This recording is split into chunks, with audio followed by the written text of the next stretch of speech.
Hello friends, welcome to math love channel.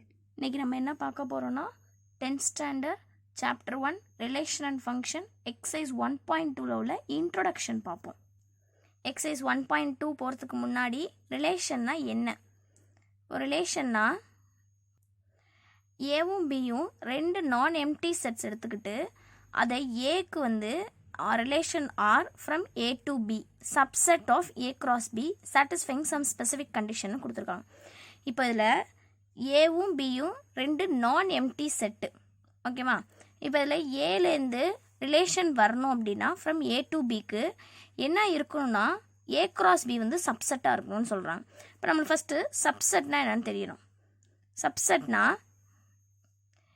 Every element of A and B ஓவரில் உள்ள எல்லா எலமெண்ட்டுமே எதில் இருக்குன்னா ஏ கிராஸ் பிலையும் இருக்கணும். அதான் சப்செட். இப்போ எவரி எலமெண்ட் ஆஃப் ஏல உள்ள எல்லா எலமெண்ட்டும் பியில் உள்ள எல்லா எலமெண்ட்டுமே ஏ கிராஸ் பியில் இருக்கணும். அதான் சப்செட். இங்கே அந்த கண்டிஷனை சாட்டிஸ்ஃபைங் சம் ஸ்பெசிஃபிக் கண்டிஷனை கொடுத்துருக்காங்க. If X belongs to A, X ஏவை பிலாங்ஸ் ஆனிச்சுன்னா is related to Y belongs to B through R வழியா, ரிலேஷன் வழியா. Then we write it as x or y if and only if x, y belongs to relation R னு கொடுத்துருக்காங்க. இப்போ இதில் ஏங்கிற ஒரு செட் எடுத்துக்கிறோம். அந்த செட்டு எக்ஸை பிலாங்ஸ் ஆயிருக்கு.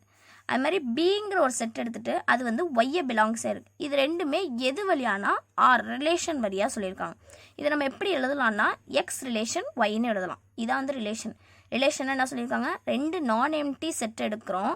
அதில் ஏ ரிலேஷன் ஆகுது. ஏ ரிலேஷன் ஆர் ஃப்ரம்லாம் எது வழியானா ஏ டு பி. இப்போ ஏலேருந்து பிக்கு போகிற ஒரு ரிலேஷன் எதுக்கு சப்செட்டாக இருக்குன்னா ஏ கிராஸ் பிக்கு சப்செட்டாக இருக்கணும் அப்படின்னு சொல்கிறாங்க.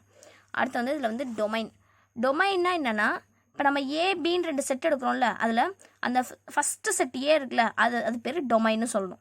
இப்போ எக்ஸ் பிலாங்ஸ் டு ஏ, இப்போ X R Y for some Y belongs to B. அப்போ ஏங்கிற ஒரு செட்டு என்ன ஆகுது, எக்ஸை பிலாங்ஸ் ஆயிருந்துச்சு அப்படின்னா அது பேர் தான் டொமைன். அடுத்து கோடமைன். கோடமைன் என்னன்னா codomain of the relation R is B. அதே மாதிரி தான் இப்போ பியில் ரிலேட் ஆகிருக்கும்ல, இப்போ பிங்கிற ஒரு செட் இருக்கும்ல, அந்த செட்டை கோடமைன்னு சொல்லணும். இப்போ நம்ம ரெண்டு செட் எடுக்கிறோம். அப்போ ஏங்கிற எடுக்கிற ஒரு செட்டை டொமைன்னு சொல்லணும். பிங்கிற எடுக்கிற ஒரு செட்டை கோடமைன்னு சொல்லணும். இது டொமைனு, இது கோடமைன். அடுத்த ரேஞ்சு. ரேஞ்ச் என்ன சொல்லலாம்னா கோடமைனில் உள்ளது தான் ரேஞ்சுன்னு சொல்லணும், ஓகேவா? அப்போ Y belongs to B, X R Y for some X belongs to A. அப்போ ஒய்யில் உள்ளது தான், இப்போ பியில் உள்ளது தான் என்ன ஆகுது, ஒய்யில் பிலாங்ஸ் ஆகிடுச்சு அப்படின்னா கோடமைனும் ரேஞ்சும் ஒன்று தான். இப்போ இதை ரெண்டுமே ஒன்றுனா ஒரே மாதிரி தான் இருக்கும் அப்படிலாம் கிடையாது. இப்போ என்னன்னா டொமைனுங்கிறது ஃபஸ்ட்டு செட்டில் உள்ளது டொமைனுன்னு சொல்லிட்டேன். கோடமைனுங்கிறது ரெண்டாவது செட்டில் உள்ளது கோடமைன்னு சொல்லிட்டேன். இப்போ ரேஞ்சுங்கிறது ரெண்டாவது செட்டில் உள்ளதே தான் ரேஞ்சும்.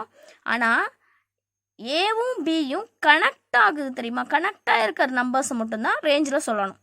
கனெக்ட் ஆகாமல் இருந்துச்சுன்னா அது ரேஞ்சில் சொல்லக்கூடாது. புரிஞ்சிச்சா? இப்போது ரிலேஷன்னா என்ன, டொமைன்னா என்ன, கோடமைன்னா என்ன, ரேஞ்சுனா என்ன, புரியுதா? Thank you friends. நெக்ஸ்ட் கிளாஸில் எக்ஸாம்பிள் சம்ஸ் பார்க்கலாம்.